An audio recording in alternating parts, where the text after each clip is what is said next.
Hey everybody, it's Suzanne A. Wells, and I'm back with another eBay seller success interview.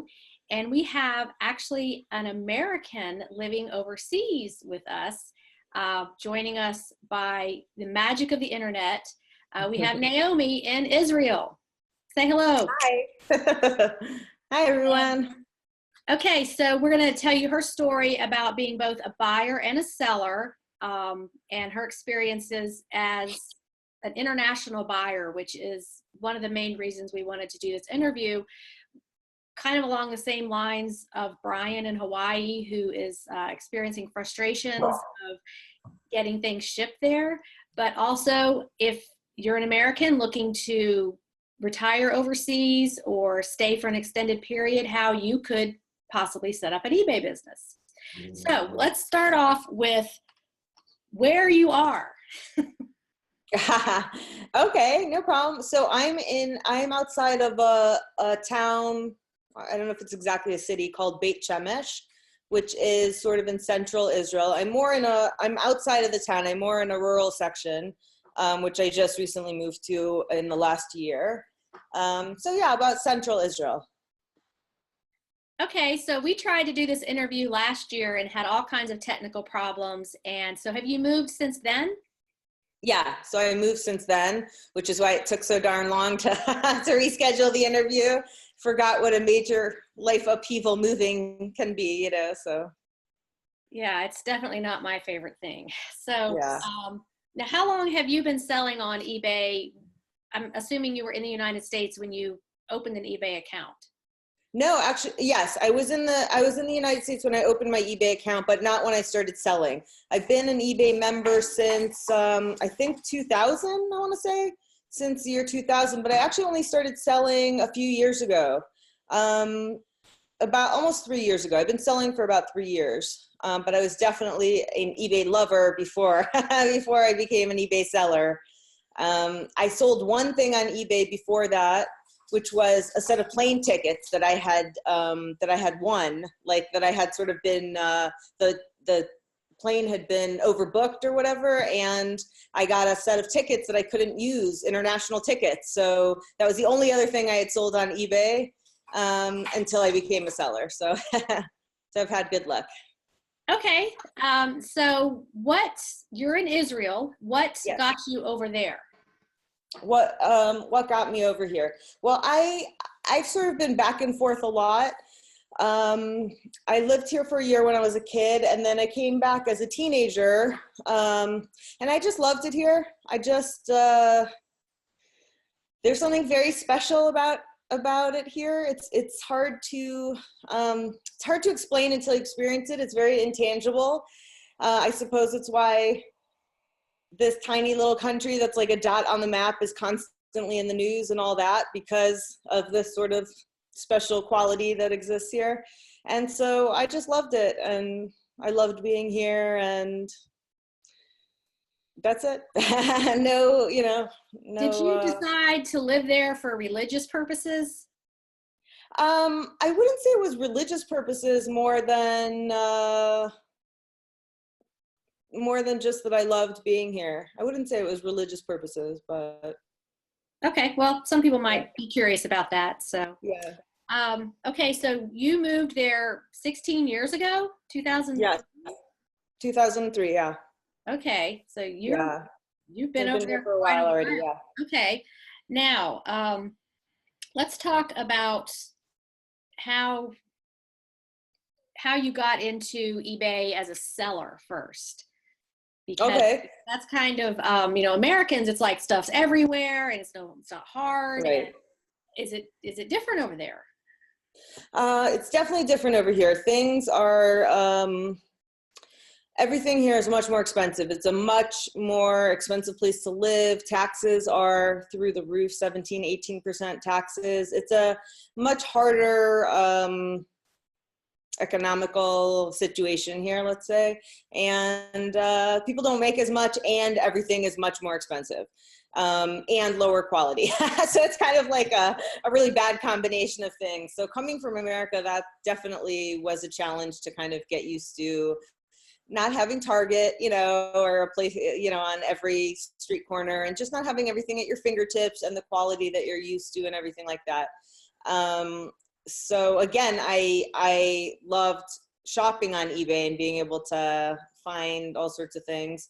And then selling, I sort of just stumbled upon selling. I was going through one of my drawers and I found some cosmetic items that were still brand new that I'd never used. And I don't know, it just got in my head like, oh, I should pop this on eBay, see what happens. And they sold within like 24 hours or something. I couldn't believe it. I just was shocked. And so that was it. I got the bug after that. And I thought, well, I should try doing this on purpose. That was great, you know? Right. And so that's what I did. I started putting more and more stuff up and ordering things, you know, on purpose to put up, you know, to list. And I just love it. So it suits me for all sorts of reasons. It's really, so where do you get your items to sell? Do you get that locally, or do you order from a wholesaler, or how do you do that?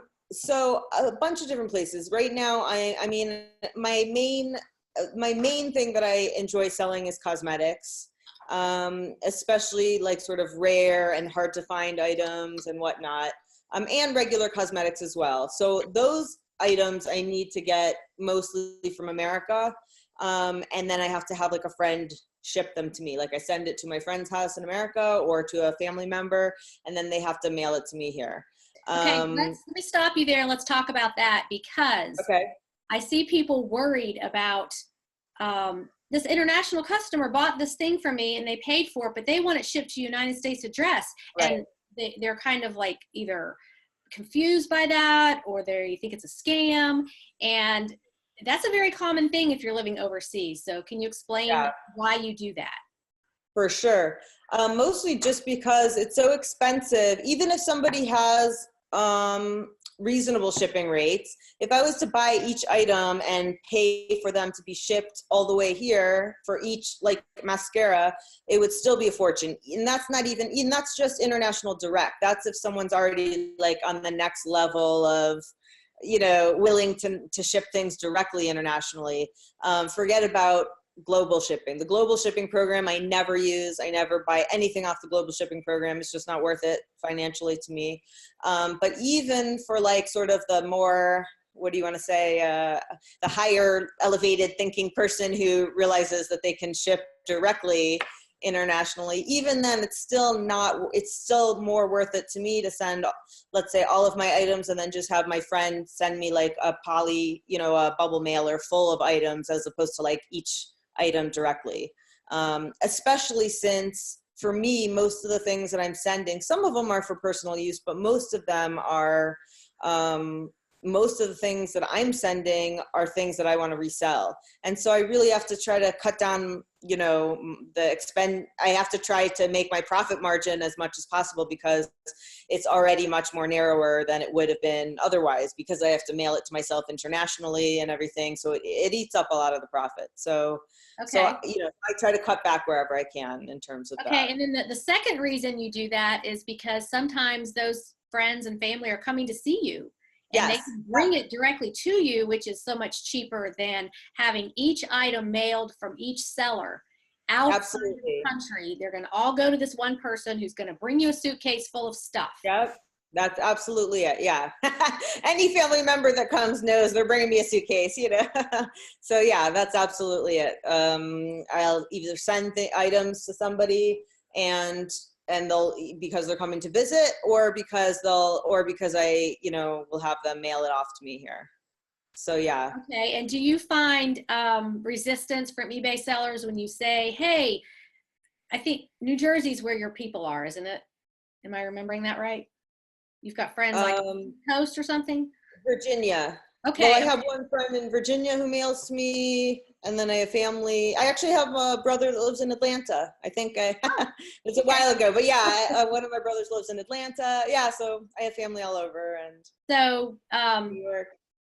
Do you find you get resistance, or that sellers won't do it because they don't understand what you're doing? Because I mean, there is that PayPal clause. It's like, you know, you need to send it to the address on the PayPal account, but Right. Now, in my experience, every time someone has asked me to send it to a different address, I've Hmm. done it and I've never had a problem. And yes, I know Right. I'm not covered on the PayPal protection plan when I do that. It's a risk I'm willing to take as a business owner. But, Right. usually it's like, oh, it's my daughter's birthday. Can you send this directly to her? Or, my Right. daughter's Right. moving somewhere. Or, they give me a reason, which Right. I try to give people the benefit of the doubt. That's just the way I Yeah. do life in general. But Yeah. I know that especially newer sellers who have bought into all of the hype about don't do this and don't do that and it's a scam. And it's like, well, you have to think through what you're being asked to Yeah. do and the Yeah. motivation. So have you gotten Yeah. any kind of, doors slammed in your face when you've asked for this? I haven't really had too many problems with it, to be honest. I think, first of all, I think that sellers are more or less covered because if you think about it, any communication the buyer has with them is all recorded in eBay. So if the buyer asks them, can you please send it to this address in a different state because it's my aunt's birthday or whatever it is, it's all there. I think that the seller's covered because it's all there in the messages. But personally, I haven't received any, I don't think I've ever had an issue with it, to be honest. Okay. So yeah, So what I kind certainly have people who don't want to mail to me directly here in Israel. But for the most part, since I don't like doing that anyway, unless there's a real emergency or something, it doesn't affect me that much just because I find it not to be that, not that helpful even to have them to have it mailed to me here, so. Okay, so you mentioned that you buy certain cosmetics to resell, but you also buy personal items. Let's kind of inform the viewers what kinds of things you buy. Okay, well, honestly, if I could, I would buy everything. If it was possible, I'd buy everything in America and have it sent here.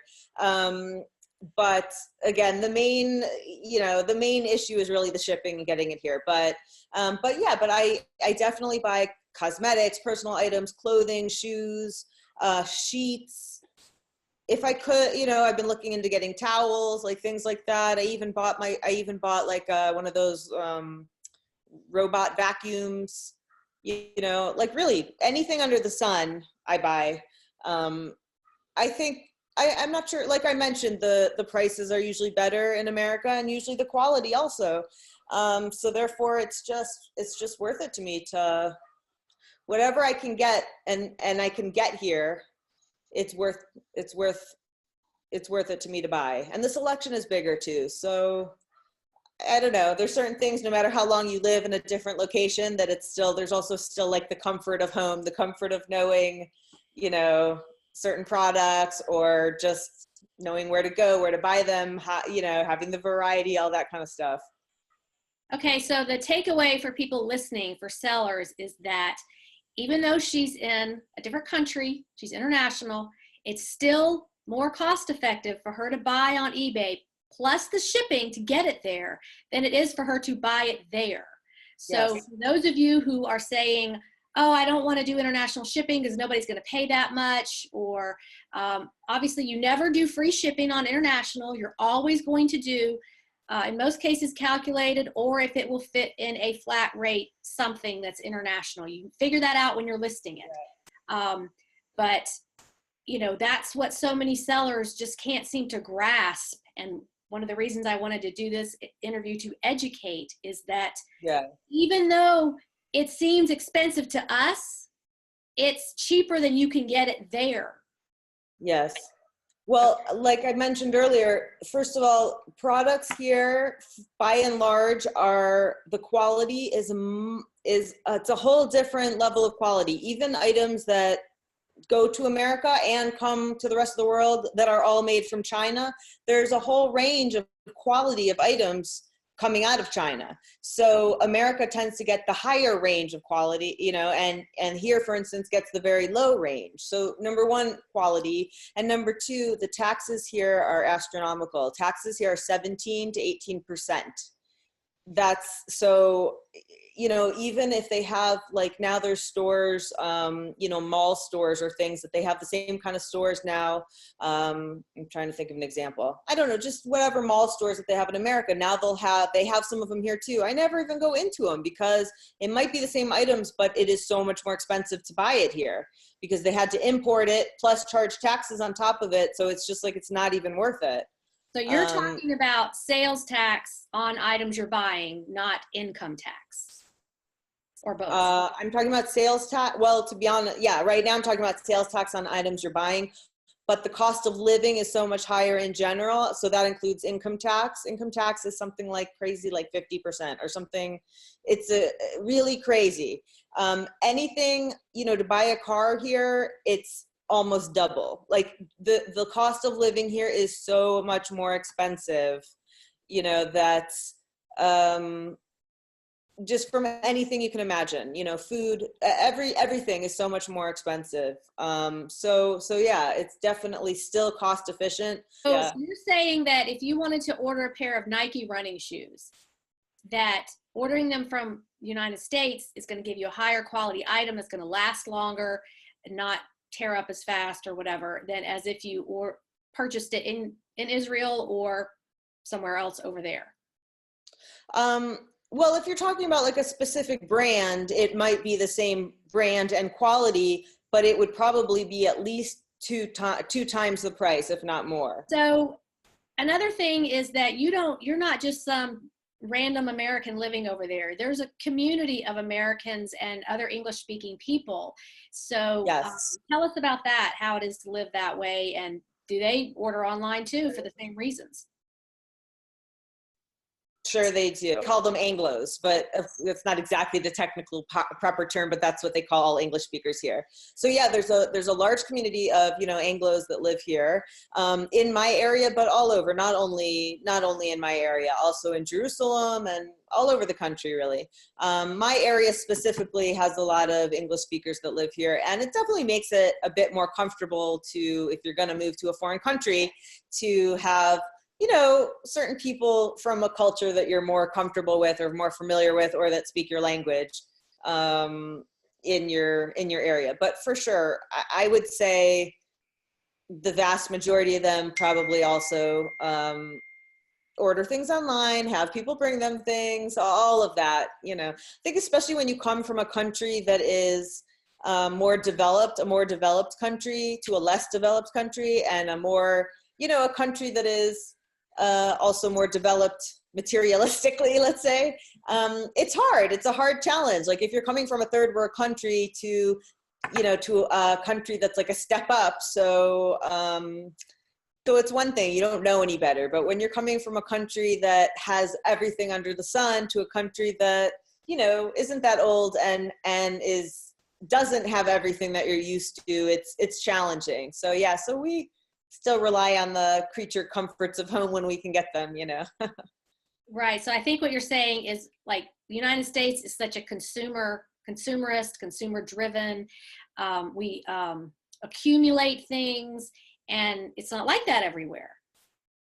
I think that's probably true. It's hard for me to say because that's definitely in my blood. So I know that I'm definitely like, you know, yeah, it's hard for me to say. I've heard that other people from other cultures do not accumulate quite as much and don't have to declutter quite as much and all that. But yeah, we grew up a certain way, so it doesn't just leave you when you leave the country, you know. Right, and I'm sure people watching, people from all over the world watch my videos, so I'm sure they'll comment on that. Like, no, Americans aren't the only ones that accumulate too much stuff, but you know, it's all how you compare it and your perspective. So, yeah. you know, as more people retire, more of these American communities are popping up in other countries, Brazil, Central America. I know Belize has some American communities. So it's not like retiring abroad requires, or living abroad requires as much as it used to. Like, hey, there's already a bunch of Americans over there. I'll just kind of get over and assimilate, and they'll help me. Yeah. So That's absolutely true. That is true. Look, it is for sure still moving to a different country and leaving behind a lot of the comfort that you know. But yeah, but when you're doing it more in a community, there's more like-minded people, it definitely makes it easier. I've done it both ways. So like I mentioned, I was here as a teenager, and back then there were not a lot of, there weren't all these sort of other communities of English speakers. So I have done it both ways, and I definitely know the difference, and it just makes it easier. It makes it easier. And there are all sorts of, I can see why there's all sorts of benefits in terms of, I can see why a lot of retirees would go to warmer climates, for instance, or, you know, or whatever when they retire, either better health insurance, whatever it is, whatever the people's, you know, motivating factor is. But yeah. And I think for people who are heading into retirement, thinking about this, you know, one of the reasons is the cost of medical care is so much less. Yeah. And then you've got the warmer climates, and then the cost of Yeah. living is less in like Central and South America. Plus, over in those countries, you're still close enough to come home and visit a couple times a year. Yeah. If you want to. It won't be like, you know, flying all the way overseas. But you know, you're like military. It's where you are, and you use the resources available to you, and your world would be perfect if everyone would ship to you. So yes, so that's true. let's Perfect. talk about Yeah, it would be lovely. you said the global shipping program. You don't buy from sellers who offer that. Never. Do you ever reach out to them and say, hey, is there any way you could ship this direct? Or do you just skip over them and go find somebody that ships direct? I usually just skip over them. Because I figure if they were open to shipping directly, they'd write it down. I know that a lot of it seems to me that a lot of sellers are afraid of national shipping. Right. So for them, even though it's global shipping, they only have to be responsible to get it to Kentucky, so it's less worrisome to them. I think once you do it, you really realize that it's no big deal. Me as a seller, my main audience is really global. I've shipped to so many places I've never even heard of before. It's crazy, you know. It's so interesting. People in these little third world, they have to have MAC, you know. They have to have MAC cosmetics. It's so it's interesting, you know. Yeah, I mean, as a seller, you see the other side of it. You see, you see that there are people in other countries that want what you have, and as a seller, you want to accommodate them. And I think the biggest roadblock, I think there's two roadblocks for people not shipping international direct. Well, first is they don't ship international at all. They're afraid of it. Right. It's too unfamiliar, and people fear the unknown. And so that's when you say, okay, I'm going to learn how to do this. And you learn, you start small, English speaking countries, and then you build up from there. The second reason they don't want to do it is they think that they're going to lose money. Right. And because they think the package could get lost, and they don't want to, you know, they don't want to lose money. Nobody does. But the biggest benefit of shipping direct is that you can do first class international, which goes up to 4 pounds. And you can put third-party insurance. It's not tracking, it's insurance on your item for maybe like $1 per $100 of value. It's very inexpensive. And so if something does get lost, you file a claim and you get the purchase price of the item back. So when you go file that claim as the seller, when you're setting up the insurance, you put in the eBay item number, what it is. It will link over to eBay if you ever have to file a claim, and make sure that's correct. So you can't put that sweater was worth $500. I mean, it's going to be able to see the eBay list.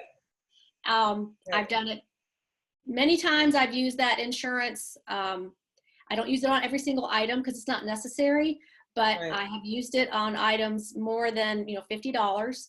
And a couple times I've had to file a claim. And, so it reduces the risk. It doesn't eliminate the risk. But, that's, if you guys will check out my video about international shipping, I explain all of this. It's a 30-minute video that will get you started.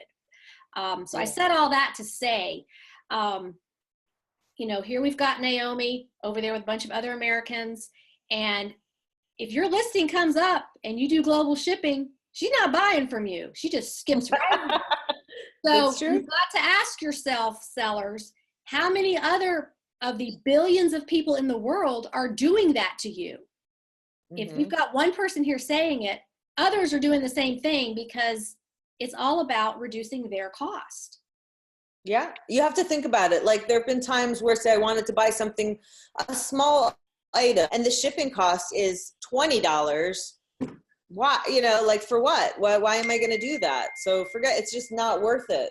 It's not worth it. It could be a big expensive item, but even then the shipping is all the more expensive. But so I don't know, for me, it's just not worth it. I've seen other, other people that I watch on YouTube, other sort of eBay people who specifically encourage people only to use the global shipping program, that they were kind of giving into people's fears about not shipping internationally and all that. And to be honest, me as a seller shipping internationally, the only issues I've had, and it's rare, really don't even have to do with international shipping. It has to do with everything that I ship out, I do with tracking requiring a signature confirmation. And the only times that I've ever had an issue is because the person is not home when the mailman comes to sign for it. That's the only times I've ever had an issue.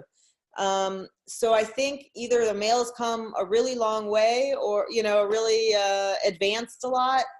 But I really don't have many issues. Sell it all over the world.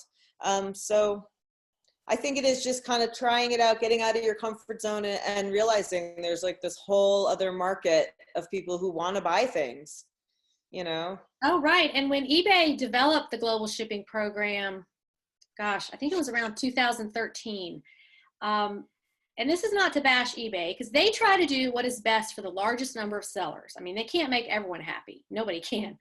Right. But it was to streamline the process, get more people on board with doing some kind of international shipping. But this is a process that really cannot be streamlined. It's you can't come up with a flat fee, because you don't know where the item's going, and that's going to dictate the price. More of like just to create a process to make it easier for sellers to do it. But in doing that, they took away that individual attention that we can give to people living internationally, whether native to that country or Americans living there or military or whatever.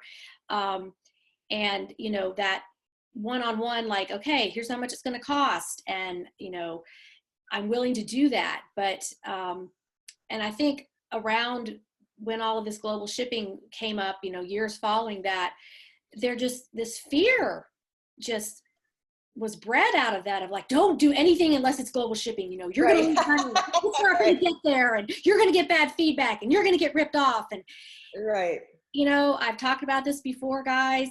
I did this eBay UK business for about 3 years. All I did was ship stuff from Costco, Sam's, Walmart, Target, health and beauty products, food items, all over the world, because there was a need for that. I saw a need and I got on top of it and did it.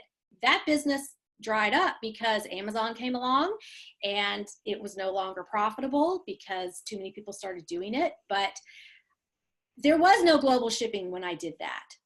Right. And I shipped thousands of items. I was shipping 300 items a month, usually multiple items in a package, overseas, and rarely had a problem. So that's why I just kind of have to chuckle, when people are like, oh, I'm scared to ship international. Well, it's because you've never done it. It takes practice. It takes, just like playing a musical instrument or becoming a high level athlete, you have to practice it and learn how to do it. But the fear is completely unfounded. It's just people who want to buy stuff. Right. I think once you do it, you realize it's no big deal. Back to your eBay business as a seller. You do cosmetics, and we've got a link to your store under the video so people can check out what you do. Now, is this your only job, full-time job? I don't do it full-time. I do it I do it, I'd say part-time. It sort of depends. Each week's a little different. It's not really a full-time job, but yeah, it's my only job. I have I have sort of, not sort of, I have a physical issue as well. So eBay is really the perfect scenario for me, not only because even in best case scenario, I would love working from home and I love the whole eBay buying, selling scene and whatever. But in addition to that, I have like a chronic pain condition as well. So it really makes it, there's no way I'd be able to just go and work in an office and have a commute and all that in addition to everything else. So, So you can work when you feel well, and you can rest when you need to rest. exactly. And what I love about it too is even if I don't feel so well, I'm usually able to, it gives me, it gives me something to focus my energy on. So even if I don't feel so well, it's still like I can even do it in bed. I can do it lying on the couch. I can do it, it works for me. It's been really a lifesaver. Also emotionally, knowing that you're not just like, oh, I don't feel good and thinking about that all day, but no, I got all the stuff to list. I got sales, I got stuff to do, so it's. Well, you know what? Those of us who don't have a chronic condition often lay on the couch and do our Yesterday was like, it was pouring down rain here in Atlanta. We've been getting so much rain. We are all so sick of it. We're blessed that we have enough water, but okay, good, enough. You'd like to see the sun again. Right. So I was just like, I sat on the couch and I watched 3 movies, one after the other. And I'm just sitting there listing my stuff because I had been shopping the day before. I had some like 45 items, had taken pictures, and I just sat there and I'm like, I am so blessed. I am so grateful that I don't have to get out. I don't have to commute in this because it was Monday. And I don't have to get outside. I don't have to sit in traffic. I don't have to schlep across a parking lot in my work clothes.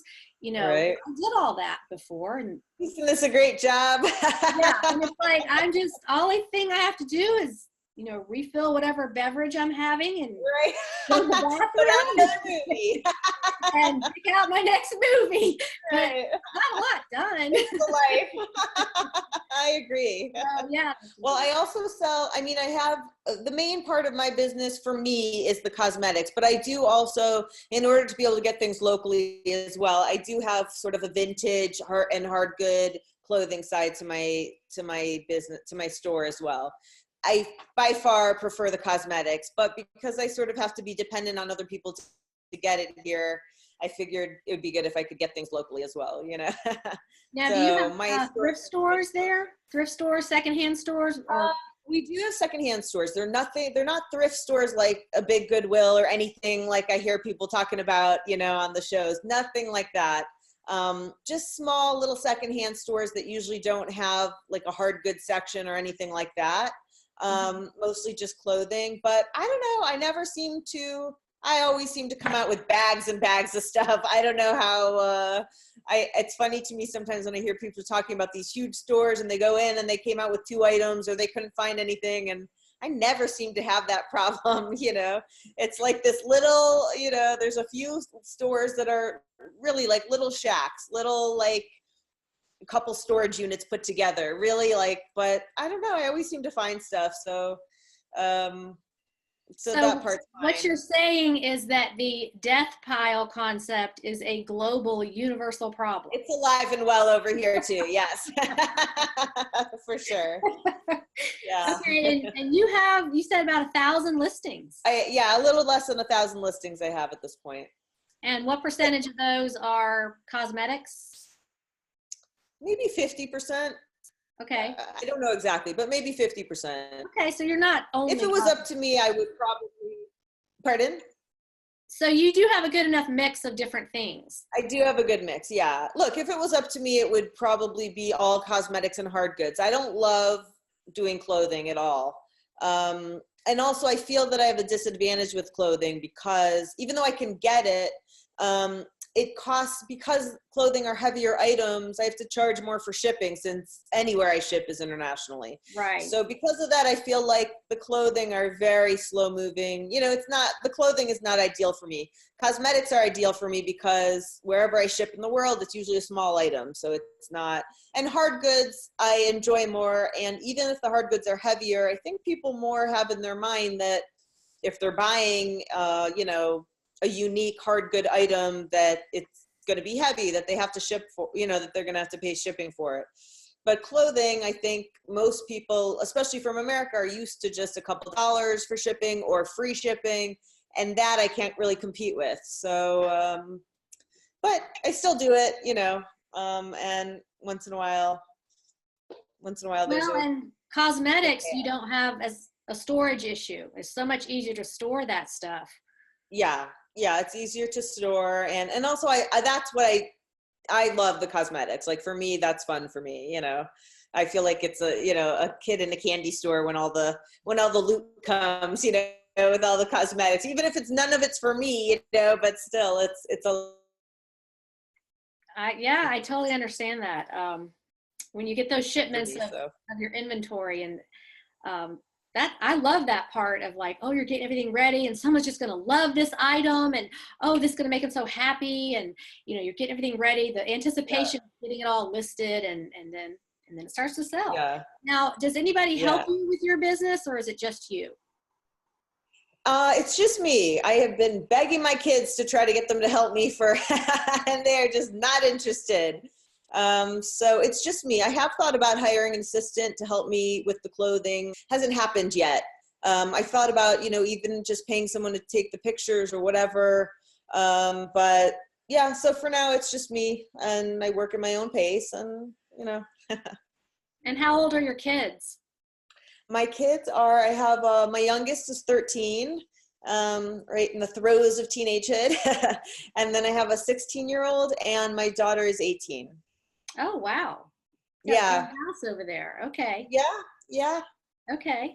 And then we got the big baby, who's the furry baby that I showed you a picture, that I sent you a picture of. He's the, right. He's the biggest baby of all, you know. Now, as far as profit, are you where you want to be, or are you trying to see how far you can go?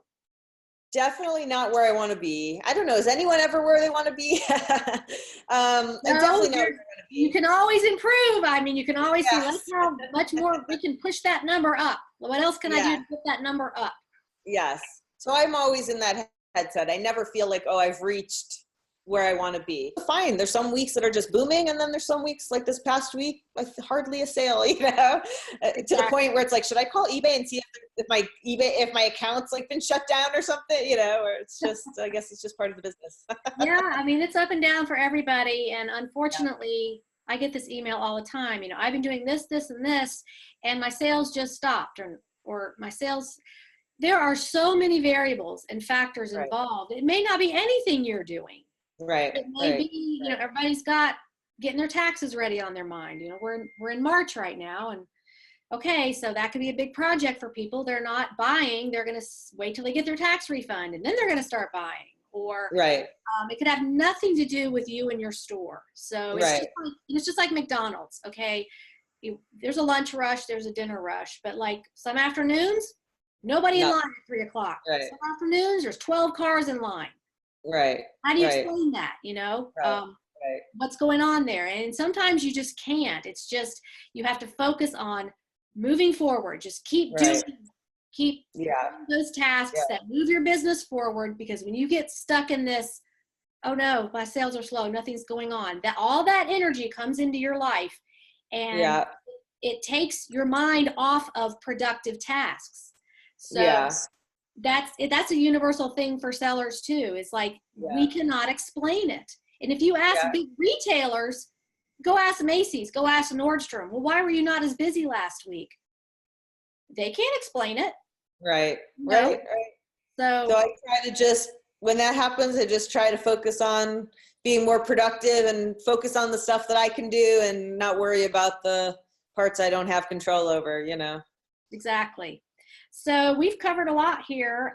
Is there any any last words, any final words to the sellers, well, global sellers that are watching this, that are not shipping outside of their home country? Is there any last plea you have? Shipping internationally direct will probably really increase people's sales. And I think people would be surprised at even the silly items or the random items that people living abroad would be interested in. Just, I can't even think on top of my head, but again, like you walk into a Walmart and anything, like I used to have people bring me dryer sheets because I couldn't buy dryer sheets here. Like just the most random things here or there that you'd be so surprised how happy people would be to be able to have them shipped to them, or the things that you kind of take for granted when you see them every day and it's no big deal. So Naomi's store link is below the video, and check that out. If you have any questions for her, she does come on YouTube and she can answer those